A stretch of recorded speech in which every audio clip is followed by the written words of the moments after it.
was actually a person living in the house. Come to find out that it's a home invasion.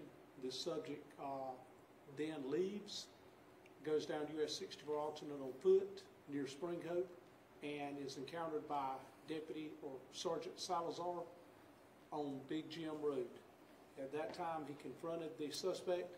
The suspect then, armed with some type of weapon, approaches, and the deputy fires one shot. And at this time, the deputy is not injured, and the individual is on the way to weight bed and probably in surgery at this time. He's stable but critical.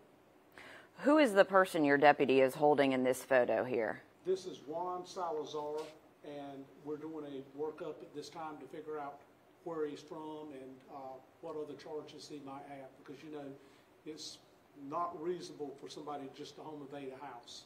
So that is under investigation at this time.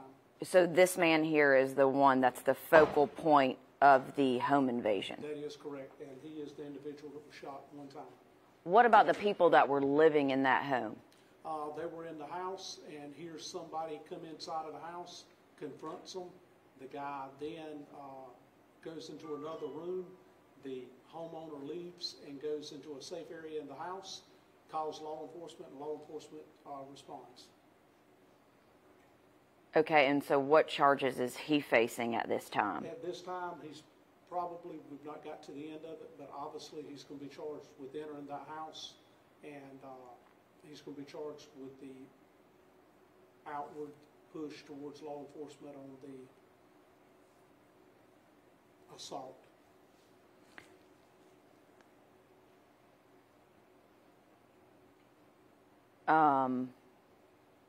And so the people that were living there was no injuries to them? Was anything taken from the home? There was no injuries. There was some items taken from the home. We're not exactly sure what all was taken at this time because that's still under investigation, but there was items taken from the home. Is that man there known to the Nash County Sheriff's Office?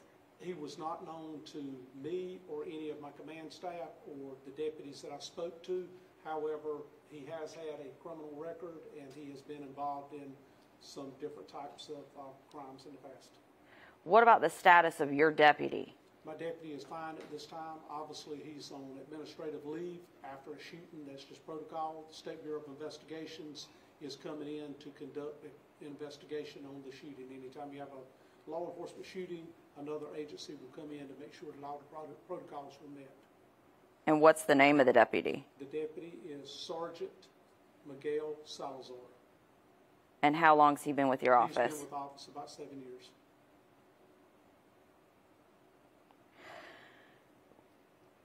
It's no secret that the Nash County Sheriff's Office is short on deputies. It's something that you've been very vocal about. And from my understanding, you only had 4 deputies in this county of this size early this morning. And I know that's of great concern to you, and the fact that that also lessens the response time to an event like this. It is. It's very disturbing to me for the simple fact we have 543 square miles in this county and nearly 100,000 people. It's a danger not only to the citizens, but to my law enforcement officers. When you have backup that's 10 minutes away and the nearest vehicle to you at that time is at our sheriff's office because we're running so short, it is a problem. Thank God today that Spring Hope Police Department responded and was on scene shortly thereafter, but there's a lot of these areas that are so remote there's no police officer that can come back you up. But on this occasion here, Spring Hope Police Department responded and assisted. So you're telling me potentially you had a deadly home invasion and you only have 4 deputies out on the streets for Nash County? I'm 14 or 15 deputies short at this time. I have 4 patrol officers working today. And that is a danger to the officer. That's a danger to the public. And in this situation here, it could have been the other way around and my officer laying out there and me having to go notify next of kin. Law enforcement is having more encounters now probably than ever before with aggravated assaults towards law enforcement. You see it across the nation.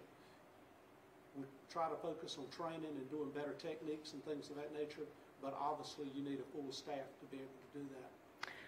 How many shots were fired at this suspect? One shot was fired that put him down, and after that, EMS arrived about 10 minutes later, and he was obviously treated at the scene and then transported immediately to Wake Med Hospital. Can you talk about that confrontation? I mean, normally you guys are kind of putting out all efforts to make sure that the suspect stands down, you de-escalate. Walk us through what happened this morning. So the deputy responds, and the individual is walking down the road meeting the description of the home invasion. When he gets to encounter him, he gets out of the car and encounters him. There was a conversation, I think. I'm not sure at this time. I've not watched the body cam video.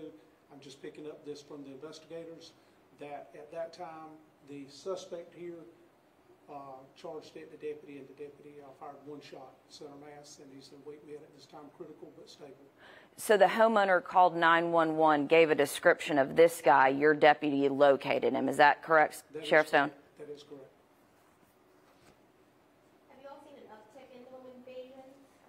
You know, we've not, but that's one of the things. 50 years ago, you never heard about a home invasion, and today it's not uncommon for you to have one. Obviously, in the more urban areas, you see more of this, but this was in a quaint area of Nash County that oftentimes don't see this type of activity.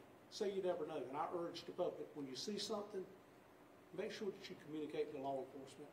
And if you're home, make sure that you know who's coming to your house before you let them in. Lock your doors at night, lock your doors in the daytime if you can go back outside. It's just that extra precaution that you can do to keep safe, because you never know.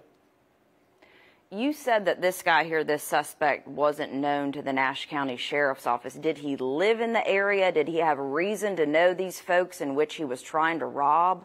I don't think he knew them, and I think that he has lived here, but he also has lived near Florida and Georgia and some other areas, so I'm not very sure why he was in this area or what he was doing over there today. So this man here has previously not faced any charges from your office? I think he's had some traffic violations, and he's got a few pending violations, and he does have a charge or a conviction in Florida. For what? I haven't discussed that yet with my investigators to find out what that is. What else is important that you think that we need to know?